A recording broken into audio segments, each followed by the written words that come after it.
अस्सलाम वालेकुम everyone, welcome to in our channel. दोस्तों, आज इस वीडियो में मैं आपको बताऊंगा कि आप किस तरह एमसीबी बैंक के एटीएम मशीन को यूज़ कर सकते हैं और इसके साथ आप किन किन चीज़ों का ख्याल रखिए जिनसे आपके लिए फ़ायदेमंद होगा, और कुछ ट्रिक्स मैं बताऊंगा जो आपके लिए सेफ्टी होगी।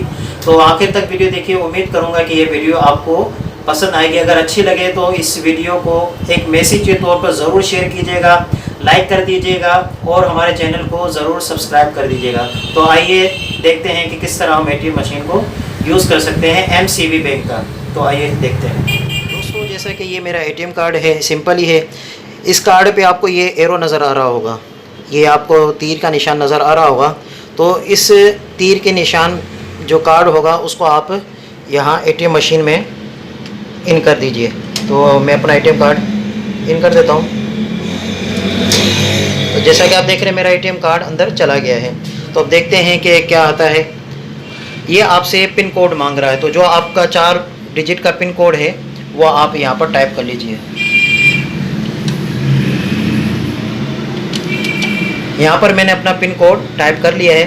अब ये जैसा कि आपको दिख रहा होगा, fast cash service request, cash withdraw, mini statement, balance enquiry और इसके अलावा दूसरे भी ऑप्शंस हैं। आप एटीएम कार्ड के ज़रिए बिल भी अपने पे कर सकते हैं, किसी को पैसे ट्रांसफ़र करें वो भी कर सकते हैं। अपनी मोबाइल बैंकिंग सर्विस यूज़ करते हैं तो उसके हवाले से भी आपको यहाँ पे इन्फॉर्मेशन मिल जाएगी। आप अपना बैलेंस चेक करना चाहते हैं, बहुत सारे हमारे दोस्त होते हैं जिनको पता नहीं होता कि बैलेंस किस तरह चेक करते हैं। तो यहाँ पे बैलेंस इंक्वायरी है, लिखा होगा, आपको नज़र आ रहा है। इंग्लिश में भी लिखा है, उर्दू में भी लिखा है, बैलेंस की मालूमात, बैलेंस इंक्वायरी। तो आपको बैलेंस चेक करना है कि आपके अकाउंट में कितना पैसे हैं, वो आपको यहाँ से पता चलेगा। मिनी स्टेटमेंट, मिनी स्टेटमेंट किसे कहते हैं? मिसाल के तौर पर जो भी आप पैसे डालते हैं या पैसे निकालते हैं। सॉरी, ये ऑप्शन इसलिए दिखा रहा है कि मैं काफ़ी थोड़ी देर हो गई, मैं किसी ऑप्शन को सेलेक्ट नहीं किया, इस वजह से ये दिखाया गया है। तो मिनी स्टेटमेंट होता ये है कि आपने जो के डिपॉजिट किए हैं या विड्रॉ किए हैं जो भी चीज़ें, तो उसमें एक छोटी सी एक स्टेटमेंट आ जाती है कि आपके अकाउंट से ये ट्रांजैक्शन हुई हैं। तो दोबारा मैं एटीएम कार्ड को इन करता हूं ताकि मैं आपको तरीका बताऊं कि किस तरह यूज़ करेंगे। और ये भी एहतियात किया करें कि ज़्यादातर आप एटीएम कार्ड को होल्ड ना रखें, क्योंकि इसकी वजह से आपको, जैसा कि आपके सामने ही हुआ, कि ये आपका एटीएम कार्ड वापस बाहर आ जाएगा। तो दोबारा मैं अपना पिन कोड डाल देता हूँ। अब मिसाल के तौर पर आपको कैश निकालना है, तो यहाँ पे कैश विड्रॉ, कैश की वसूली उर्दू में भी लिखा हुआ है और कैश विड्रॉ इंग्लिश में लिखा हुआ है। तो नॉर्मली ये स्क्रीन टच होती है, बाज़ जगह टच की सहूलत नहीं होती। तो यहाँ पर आपने बटन देख रहे होंगे, इसके बराबर में बटन है, तो इस पर मैं क्लिक करता हूँ। अब जैसा कि यहाँ सामने है, ये एक स्क्रीन खुल गई है और ये कह रहा है कि कम से कम आप 500 निकाल सकते हैं, एक्सेट्रा आप ज़्यादा जितनी लिमिट है उतनी आप निकाल सकते हैं, जितनी बैंक ने आपको लिमिट दी है। तो अभी मैं नॉर्मली ये एक टेस्ट वीडियो है, तो मैं सिंपली 500 टाइप करता हूँ।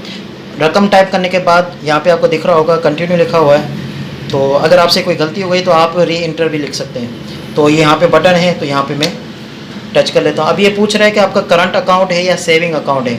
ठीक है, तो मेरा करंट अकाउंट है। करंट अकाउंट और सेविंग अकाउंट पे भी मैं इंशाल्लाह वीडियो बनाऊंगा कि इससे मुराद क्या है। तो इसके बराबर में बटन है, इसको मैंने टच किया। अब देखते हैं क्या होता है।